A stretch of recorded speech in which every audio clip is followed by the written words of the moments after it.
You're watching Talking Points, a focus on the political scene in Lubbock and across the South Plains. Welcome back. Here's a look at some of the political headlines of the past week. Some notable developments in the latest abortion fight this week. First, Planned Parenthood withdrew its legal appeal of Lubbock's abortion ban. Lubbock's Representative Dustin Burrows called it a pro-life victory. And Senator Charles Perry called it the first time an abortion ban has survived a court challenge since Roe v. Wade. By the way, look for the Plainview Council to vote on a similar ordinance very soon. Dropping the appeal actually made some legal sense because all this still has to play out in the higher courts. The Supreme Court this week denied another request to intervene in the state's new abortion restrictions, which mimics a lot of the language of the Lubbock ban. That means the case remains in the Fifth Circuit Court of Appeals, which has already bounced the case back to the slow-moving Texas Supreme Court, which means all the current laws will likely remain in effect for at least several more months.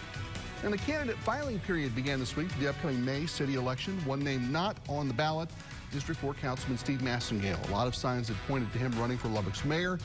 He had on this show said he was interested and put a group together to help him decide, but the decision is not now. So Massengale remains on the council for District 4 for at least 2 more years.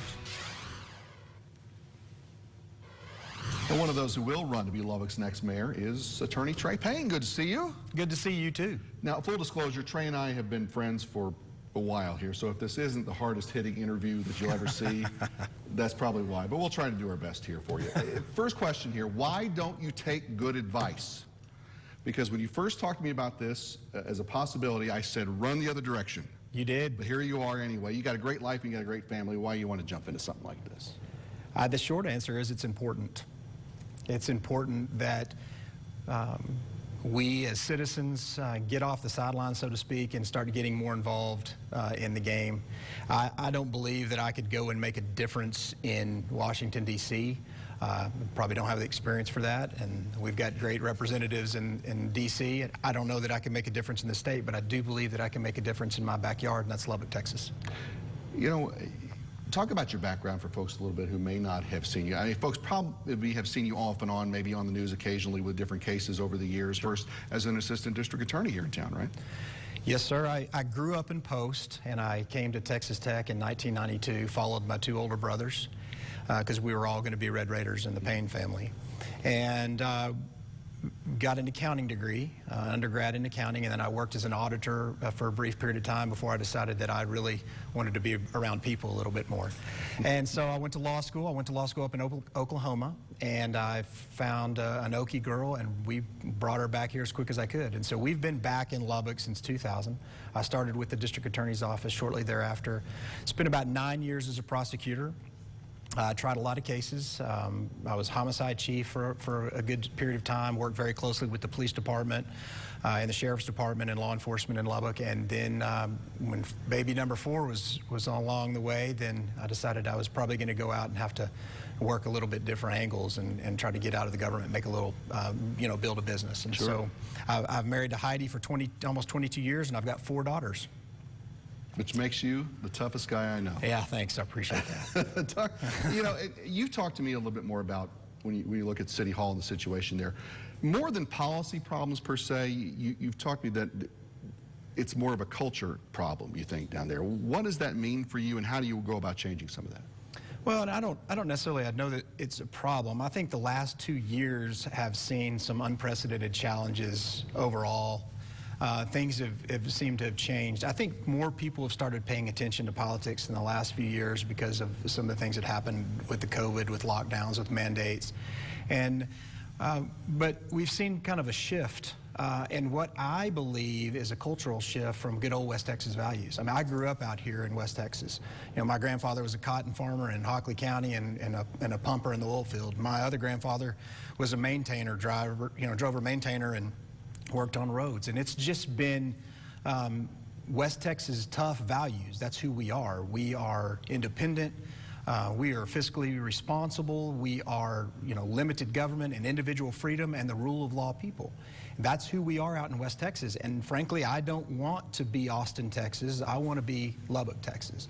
And so I think when you look at a cultural shift, if we want to be who we are and be who we're called to be out here as West Texans, I think that we have to look at the direction we're going and stay in the cultural path of where we are and who we're called to be. Can you still do all of that and be as business friendly as you need to be for a growing city like this? I think you absolutely can. I think that's what West Texas and Lubbock's been all about. I mean, we are all about, you know, individual freedom means that we have the freedom out here in West Texas to grow a business, to protect our families, to the right to the pursuit of happiness. Those are values that we have. We've also been West Texas strong in that we want businesses to move out here, but it needs to be that the businesses are growing and we let the businesses have the opportunity to grow and government gets out of the way. Government's supposed to work for the people, not the other way around. It's always for folks who volunteer to serve in the way you're doing here. There's always a learning curve when it comes to just recognizing and learning the details of how the government works, though. Have you started getting a closer look at what goes on in City Hall and how the processes go to get things done?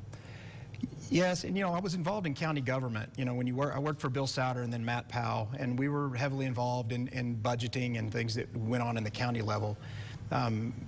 And I think I'm a little unique in that fact that I have grown a business. I do have a real estate company that I'm a partner in. I do have holdings and other things I've done and have built up on my own.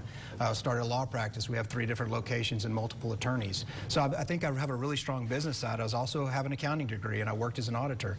But the other side of me, man, I was a prosecutor for a long time, and I've been representing the Texas Municipal Police Association for nearly 13 years. And so if we're going to focus on issues, the budget, the things that are going on at City Hall are things we have to really focus on, but we've also got to focus on some of the most important priorities right now, which is law enforcement, and which is the rule of law, which comes back to public safety. We've got to address that as problem number 1 right now, and I think I can do that. I want to talk about a couple of other big issues briefly here that the council has been working on that we've spoken about on the show. One of those being, what's your thoughts on the cost to not just repair streets, but repair Broadway and redoing the street bond package that they're trying to work on right now? We have to focus on the fundamentals. You know, the job of the city government is to provide core fundamental services, but you got to provide them on time and you got to provide them on budget, and those are necessary.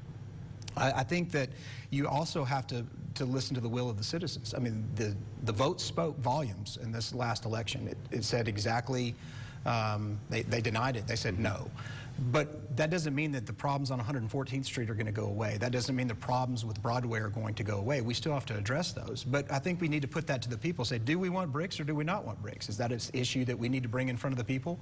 When do they bring that forth? Is that an issue the current council has to address, or is that something that the next council will inherit? But we have to be strong on fundamentals, and streets and roads are fundamental things that we've got to address. And quickly, just before the final seconds we have here, LP&L has been certainly convenient over the years and served a purpose. Now there's talk about bringing in competition from other electric providers, let folks sort of make their own choice. Yay or nay on something like that? I believe competition is always good.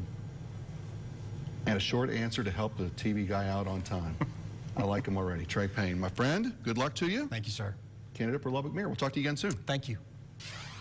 And straight ahead, we love our furry friends, of course, but if yours stay outside more than in, there's a new state law you need to know about before the authorities come calling. That's next on Talking Points.